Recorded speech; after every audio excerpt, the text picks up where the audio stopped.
아멘. 교회 출입하면서 예수를 잘 섬기는 우리가 은혜를 받는 방편이 있는데, 하나님의 말씀을 통해서 은혜를 받고 성례라고 하는 것은 세례와 성찬이죠. 성례를 통해서 은혜를 받고 또 기도를 통해서 은혜를 받는다, 그렇게 말씀을 드렸습니다. 오늘은 성찬에 대해서 여러분께 말씀을 드리겠는데, 성찬이라고 하는 것이 무엇일까요?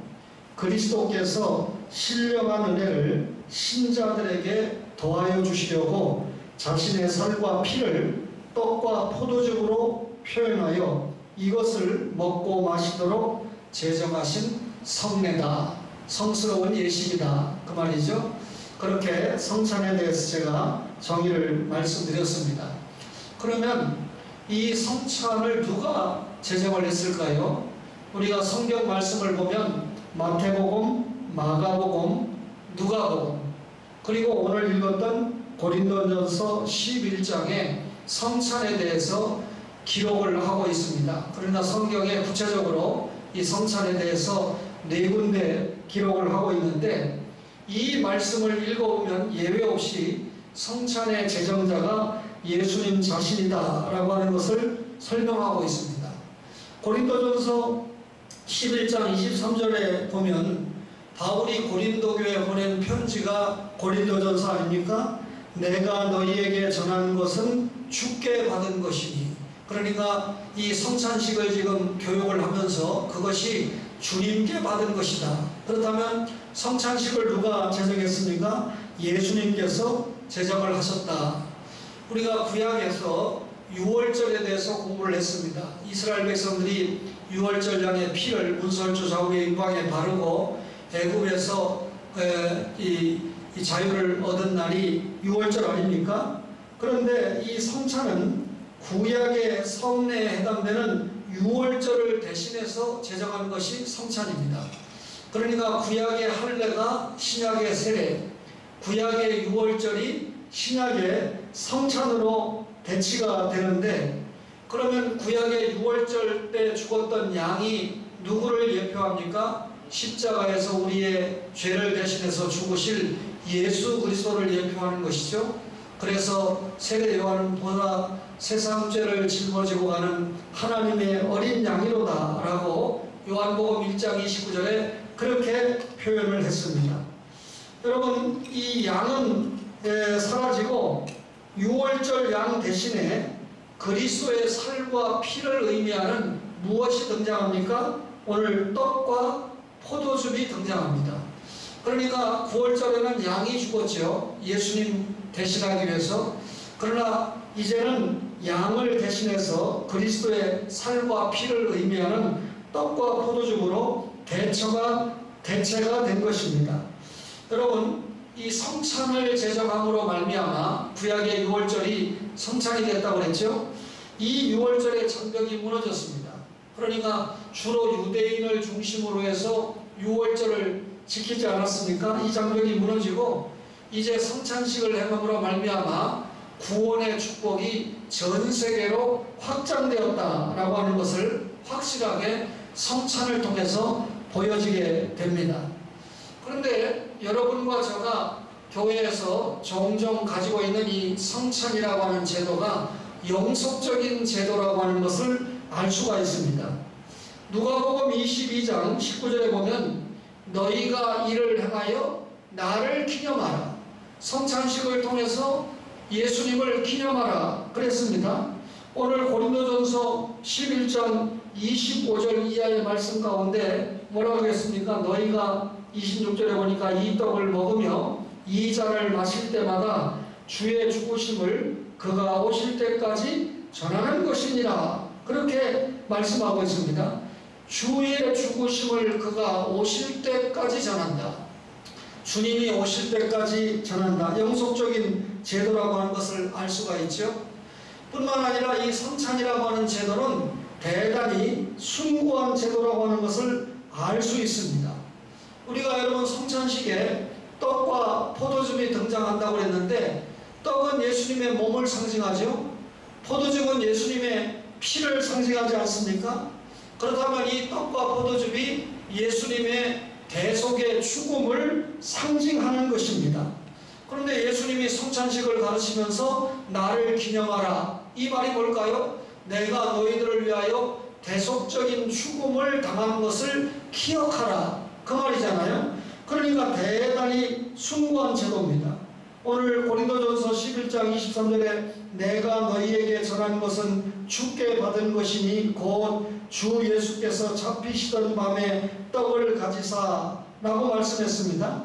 이 성찬이라고 하는 제도가 주님께 받은 것이다 라고 하는 것은 그만큼 숭고한 권위가 있다. 사람이 명령한 것이 아니고 우리의 죄를 대신해서 십자가에 죽으셔서 우리를 구원하신 예수님께서 주시고 명령하신 제도다. 그만큼 성찬식이 권위가 있는 제도다, 그 말이죠. 이런 이 성찬식을 성경에 보면 여러 가지 경우의 명칭으로 부르게 되는데 우선 주의 만찬이다 라고 하는 표현을 사용하게 됩니다. 고린도전서 11장 20절에 보니까 그런즉 너희가 함께 모여서 주의 만찬을 먹을 수 없으니, 주의 만찬이다 이렇게 표현하잖아요. 통상 우리가 성찬식을 표현할 때 통상적인 명칭, 대표적인 한 명칭이 주의 만찬이다, 주님께서 제정하신 예식이다, 그 말이죠. 그 다음에 고린도전서 10장 25절에 보면 주의 잔이다 라고 하는 말씀이 나옵니다. 11장 25절에 보니까 식후에 또한 그와 같이 잔을 가지시고 이르시되 이 잔은 내 피로 세운 새 언약이니 라고 말씀합니다. 주의 잔이다, 이 말은 그리스도의 피를 강조하는 말씀이죠. 성찬식을 할 때 주의 잔이다, 또 떡을 뗀다, 주의 십자가에 못 박혀 찢기시는 몸을 상징하는 것이죠. 고린도전서 여러 구절과 마태복음 26장 26절에 보면 축사하시고 축복하시고 라고 하는 말씀이 등장을 합니다. 성찬식은 하나님 앞에 감사하고 또 축복의 자리다 라고 하는 것을 알 수가 있습니다. 우리의 죄를 십자가의 보혈을 통해서 용서받고 거룩하게 하나님 앞에 드리는 자리다 라고 하는 의미를 가지게 되는 것이죠. 그러면 우리가 이 성찬을 공부할 때 이 성찬의 요건이 무엇일까요? 우리가 지난 시간에 성례는 세 가지가 중요한데, 하나는 바른 재료, 그 다음에 바른 형식, 그 다음에 바른 의도, 이 세 가지를 제가 여러 차례 강조를 했습니다. 바른 재료라고 했는데 성찬의 바른 재료가 무엇일까요? 떡과 포도즙이 바른 재료입니다. 왜 떡이 요구될까요? 우리가 성찬식을 할 때 떡이 요구되는 이유가 있을 거 아닙니까? 뭐니 해도 떡을 가지사, 그리스도의 명령이기 때문에 성찬식을 할 때 떡을 가지고 해라, 포도즙을 가지고 해라 하는 게 주님의 명령이기 때문에 아주 중요합니다. 뿐만 아니라 이 떡이 상징적인 의미를 가지고 있습니다. 요한복음에서는 주님께서 자기 자신을 나는 에고 에이미, 헬라말로 에고 에이미, 아니면 영어로 말하면 I am입니다. 나는 뭐다 할 때 나는 진리다, 길이다, 생명이다, 부활이다, 포도나무다, 나는 생명의 떡이다, 이렇게 말씀을 하잖아요. 예수님께서 생명의 떡이라고 말씀하시는 것은 성찬에 사용하는 떡을 염두에 두고 말씀하는 겁니다. 예수님의 몸이 갈보리 언덕에 십자가에 살찌기고 그리고 피를 흘려서 우리를 대속하고 구원하지 않았습니까? 따라서 십자가의 희생, 대속의 몸을 상징하는 것이 떡입니다. 그리고 또 하나의 재료가 포도즙이지 않습니까? 마태복음 26장 28절에 보면 많은 사람을 위하여 흘리는 바 나의 피, 곧 언약의 피다. 오늘 고린도전서 11장 25절에도 이 잔은 내 피로 세운 새 언약이다, 이렇게 말씀합니다. 그런데 시간이 없어서 제가 찾아보진 않지만 성찬식이 언급되는 구절이 마태복음 26장 29절, 마가복음 14장 25절, 또 누가복음 22장 18절에 보면 모두 다 포도나무에서 난 것, 포도즙을 설명하고 있습니다. 따라서 예수님과 사도시대 때 발효되지 않은 포도즙을 통해서 성찬식을 했다. 이 엄청나게 발효가 되면 우리가 취하게 되죠. 그래서 왜 우리가 성찬식을 할 때 원칙적으로 떡과 포도즙을 재료로 사용하는 이유를 여러분에게 말씀을 드렸습니다. 그게 바른 재료가 된다, 그 말이죠. 그 다음에 성찬의 형식이 또 중요하지 않겠습니까? 우리가 성찬식을 할 때 보면 상징적으로 나타나는 행동들이 있습니다.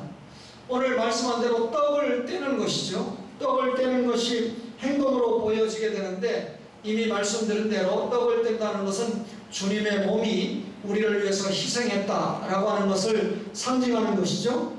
그 다음에 잔을 준비하는 것입니다. 잔을 준비하는 것은 마찬가지로 예수님이 우리의 죄를 대속해서 십자가에서 대속의 피를 쏟으셨다라고 하는 것을 상징하는 것이죠. 그리고 성찬식을 할 때 축복과 사례를 합니다. 다시 말하면 우리가 성찬식이 하나님 앞에 은혜 받는 하나의 수단, 방편이 된다 그랬는데, 그 성찬식에 하나님의 축복이 우리와 함께 하신다는 겁니다.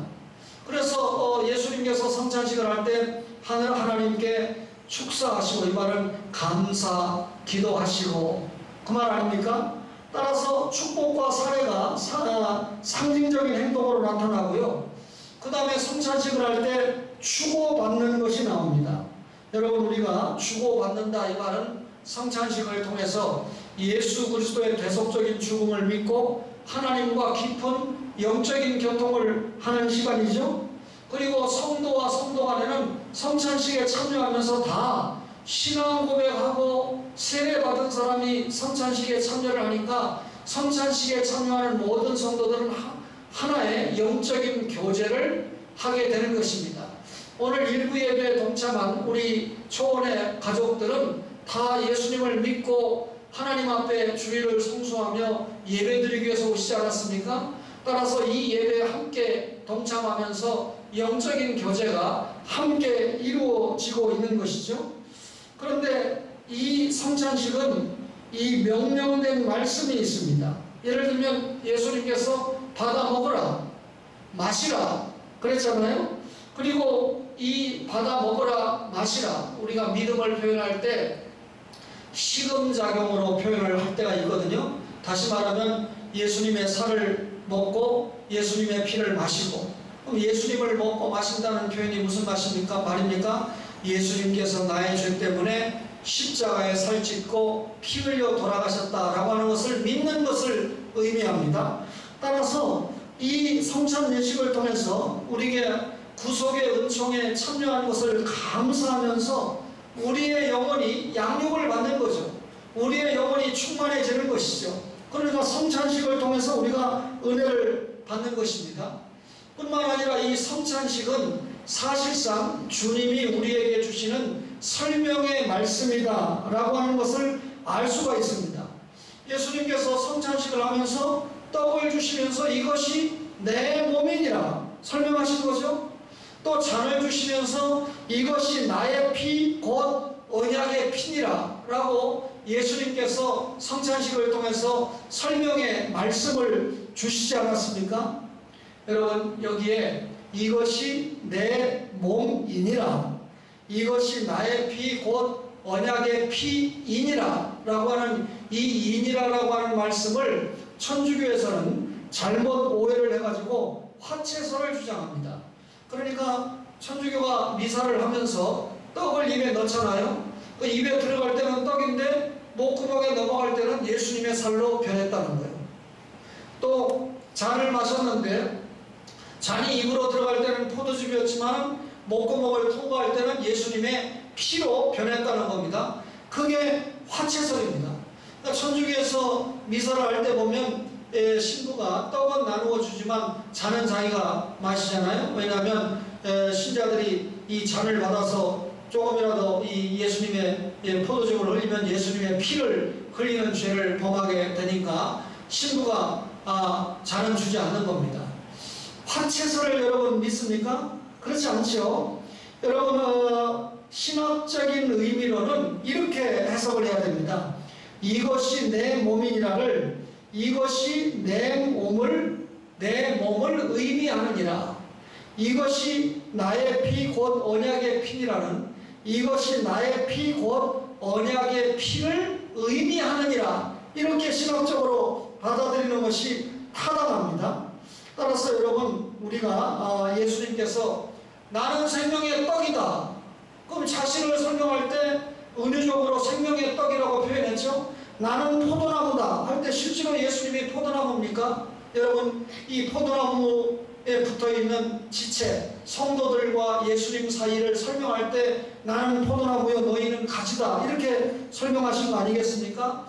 이렇게 표현하기 위해서 이것이 내 몸이니라 이것이 나의 피니라. 이 말은 이것이 내 몸을 의미하고 이것이 내 피를 의미한다. 대속적인 죽음을 기억해라. 그 말이겠죠.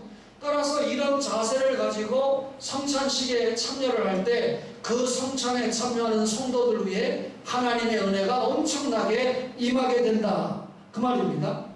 그렇다면 이 성찬의 의도가 무엇일까요? 한마디로 말하면 도장 찍는다. 표와 인으로 설명을 할 수가 있는데 성찬의 표가 무엇입니까? 주의 죽으심입니다. 그러니까 성찬식을 참여하면서 주의 죽으심을 그가 오실 때까지 전하는 것이니라. 그럼 성찬식에 참여할 때 의미 없이 떡을 먹고 잔을 마시는 것이 아니라 주의 죽으심을 상징적으로 표현하는 예식에 참여하면서 예수님이 내 죄를 구원하기 위해서 십자가에 죽으셨구나 라고 하는 것을 기억하면서 동참한다는 말이죠. 한마디로 말하면 성찬 예식을 통해서 십자가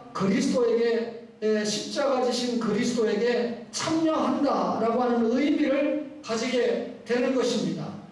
인자의 살을 먹으며 인자의 피를 마시고, 이 말은 인자의 살을 먹고 인자의 피를 마신다 라고 하는 말이 무슨 말입니까? 십자가에 못 박이신 그리스도에게 참여한다 그 말이죠.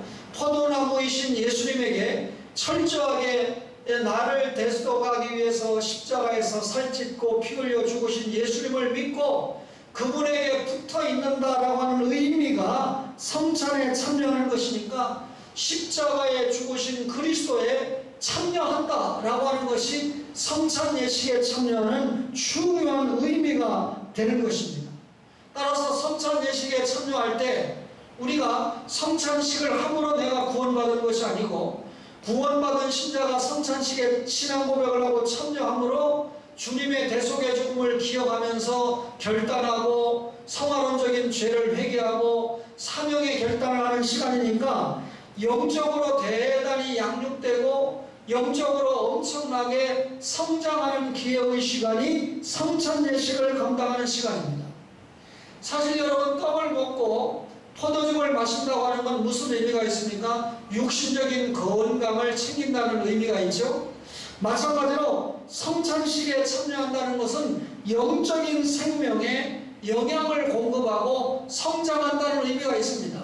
이미 예수 믿고 구원받은 하나님의 자녀지만 그 성찬 예식 통해서 영적으로 한없이 성장하고, 왜냐하면 주님의 십자가 보혈을 다시 한번 생각하면서 감사하니까, 그리고 영적인 이 영양분이 충분하게 공급되는 또 하나의 은혜의 시간이 성찬 예식을 감당하는 그런 시간이다 그 말입니다. 말씀드렸습니다만 이 성찬 예식에 참여하는 신자들 간에 연합한다는 의미도 가지고 있습니다. 고린도전서 10장 17절에 보면 고린도전서 11장 17절에 보면 내가 명하는 이 일에 너희를 칭찬하지 아니하나니 이는 너희의 모임이 유익이 못되고 도리어 해로움이라 하면서 쭉 성만찬에 대한 말씀을 설명을 해가고 있습니다.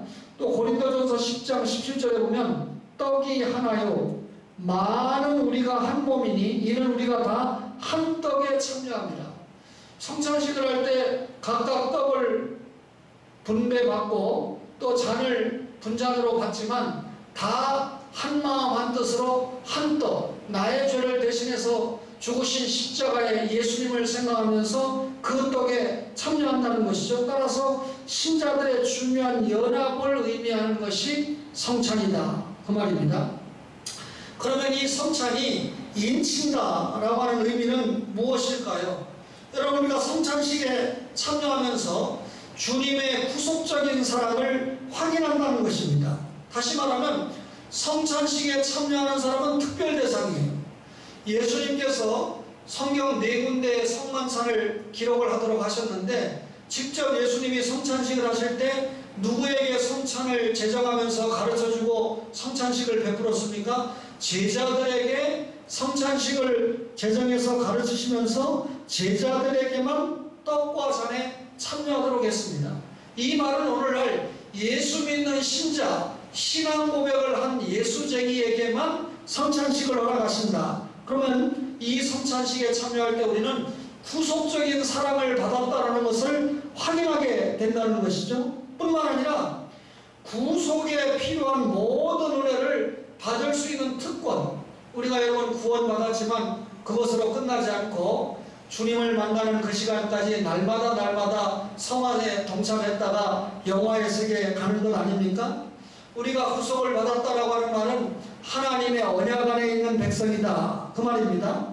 따라서 하나님의 언약 안에 있는 백성들에게 하나님께서 주시는 축복의 말씀, 축복의 은혜가 성경에 있지 않습니까? 이런 모든 은혜가 우리에게 도착하는 하나의 중요한 것이 성찬의 의미입니다. 그러니까 성찬에 인을 쳤다라고 하는 말은 우리가 구속적인 사랑을 받았다, 그리고 구속적인 사랑을 받은 은혜가 우리가 계속해서 하나님이 예비하신 은혜에 참여하게 된다라고 하는 것을 도장 찍은 것을 의미합니다. 사실 이 성찬에 우리가 참여한다는 것은 이미 그 은혜에 현실적으로 참여하고 소유했다는 것을 의미하는데, 떡을 받았죠? 또 잔을 받았죠? 그 다음에 어떻게 했습니까? 떡을 받고 잔을 받은 데서 끝나지 않고 먹고 마셨다. 먹고 마신 것은 믿음 아닙니까? 예수님이 나의 죄 때문에 십자가에 살찌고 피 흘려 죽으신 것을 믿었다. 이게 먹고 마신 것입니다. 그렇다면 현실적으로 구속의 사랑에 참여했죠? 그리고 그 구속의 사랑에 참여한 우리에게 주신 은혜에 참여한다는 것을 하나님께서 인을 쳤다, 도장 찍었다라고 하는 것이 성찬식에 참여하는 의미가 되니까 이미 그 은혜를 현실적으로 소유했다는 것을 의미합니다. 뿐만 아니라 여러분, 우리가 성찬식에 참여한다는 것은 그리스도께 헌신한다는 것을 의미하는데, 여러분, 성찬식에 참여하는 사람들은 이미 믿음으로 구원받은 사람들이잖아요. 그러면서 그 시간에 하나님 앞에 한없는 은혜를 체험하면서 지금부터 더욱 열심히 하나님의 나라 확장을 위해서 헌신하겠습니다, 주님이 원하는 사명을 감당하겠습니다 라고 하는 결단하는 시간이 성찬의 시간입니다. 그렇다면 이 성찬에 대해서 몇 가지 견해가 있는데, 이미 말씀드린 대로 천주교는 화채설을 주장합니다. 이 먹고 마실 때 예수님의 살과 피로 변한다는 거죠. 그런데 1517년에 마르틴 루터가 원래 신부였는데 천주교회를 개혁했잖아요. 그러니까 교회 개혁이 마치 종교 개혁을 한 거 아닙니다. 일본 사람들이 교과서에 종교 개혁이라고, 드러 리포메이션이라고 하는 것을 종교 개혁이라고 번역을 잘못한 것을 우리가 그것을 그대로 베껴서 종교 개혁이라고 하는데, 너무 이 관용화된 언어이기 때문에 사용하지만 종교 개혁이 아닙니다. 교회 개혁입니다. 그래서 우리나라에 처음 와서 교회사를 가르친 분이 호주 선교사인 평양신학교의 왕길지 에인젤이라는 선교사인데, 성을 왕씨로 바꿔가지고 길지라는 이름으로 바꾼 분인데, 그분이 교회사를 가르치면서 종교개혁사라는 이 부분을 가르칠 때 교과서의 이름을 교회갱정사 이렇게 붙였습니다. 그러니까 교회개혁이라고 하는 것을 확실하게 그분이 알고 가르친 거죠. 여러분, 교회개혁입니다. 근데 마르틴 루터는 천주교회를 개혁하면서 화채설은 잘못됐다, 그래서 조금 조금 진보된 공제설을 주장했는데, 성찬식을 하는 그 시간에 주님의 영이 그 성찬식의 떡과 포도즙에 함께 임재한다, 공제한다 라는 설을 주장을 했습니다. 실제로 그렇지 않죠. 또 이 개혁파 가운데 쯔빙글이라고 하는 분은 상징설, 상징설을 주장을 했는데, 오늘 우리는 칼빈이 주장하는 영적 상징설을 따르게 됩니다. 다시 말하면 우리가 성찬식을 할 때 그리스도께서 우리가 성찬식을 하는 그 현장에 영적으로 임재하신다, 이렇게 우리가 생각을 하는 겁니다. 그러니까 성찬식을 하는 그 시간에 주님이 실제로 루터처럼 실제로 임재하는 게 아니라 영적으로 임재하시기 때문에 그 영적으로 임재하시는 주님을 생각하면서 갈보리 언덕을 쳐다보는 것이죠. 그러면 이 성찬의 효과가 무엇일까요? 도대체 성찬식을 하면 어떤 일이 있을까요? 우선 성찬에서 받는 은혜가 있다는 것입니다. 말씀드린 것처럼 불신자에게는 성찬 베풀지 않습니다. 예수 믿는 신자에게만 성찬을 베풉니다. 따라서 성찬식에 동참하는 여러분과 저가 그 시간에 신앙이 증진되는 그런 효과를 가져온다. 천주교는요, 이 성찬이 은혜받는 원인이라고 생각합니다. 성찬에 참여해야 구원받고 은혜를 받을 수 있다 하기 때문에 매주 성찬식을 해서 예수님을 미사, 십자가에 못 박는 의식을 계속해서 하고 있잖아요. 그러나 우리는 예수님이 십자가에 한 번 죽으심으로 말미암아 그를 믿는 모든 사람을 구원시켰습니다. 따라서 우리는 이 성찬식이 은혜의 원인이 아니고 은혜의 수단입니다. 은혜를 받는 방법이 되는 것입니다. 그러니까 성찬식을 통해서 우리가 은혜를 받는 수단으로 생각을 하고 참여를 해야 된다. 문제는 천주교에서 말하는 대로 성찬이 은혜의 원인이냐, 우리가 말하는 대로 성찬이 은혜의 수단이냐, 이걸 따지기 전에 성찬식에 참여하는 신앙의 자세가 대단히 중요합니다. 형식적으로 참여하면 은혜가 되겠어요? 믿음으로 참여하고 정말 예수님이 내 죄 때문에 십자가에 돌아가셨다는 그것을 생각하면서 사명적인 결단을 하면서 죄에서 떠나겠다는 결단을 하면서 참여를 해야 은혜가 되지 않겠습니까? 그래서 뭐니 해도 성찬의 자세가 대단히 중요합니다. 마지막으로 성찬에 참여할 수 있는 사람이 누구일까요? 정당하게 성찬에 참여할 수 있는 자는 예수 믿는 신자입니다.